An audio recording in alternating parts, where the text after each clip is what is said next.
Post-World War I peace conference begins in Paris.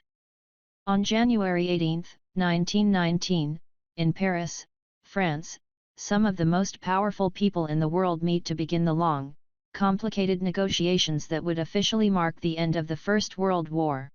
Leaders of the victorious Allied powers, France, Great Britain, the United States and Italy, would make most of the crucial decisions in Paris over the next 6 months.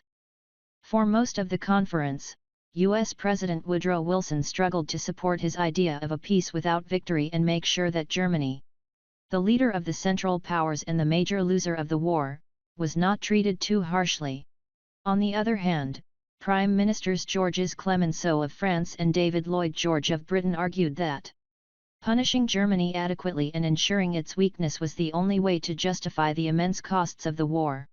In the end, Wilson compromised on the treatment of Germany in order to push through the creation of his pet project, an international peacekeeping organization called the League of Nations. Representatives from Germany were excluded from the peace conference until May, when they arrived in Paris and were presented with a draft of the Versailles Treaty.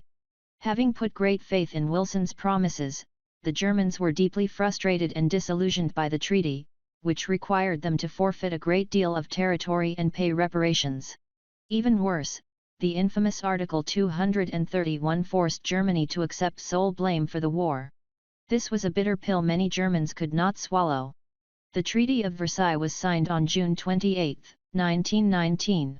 5 years to the day after a Serbian nationalist's bullet ended the life of Austrian Archduke Franz Ferdinand and sparked the beginning of World War I.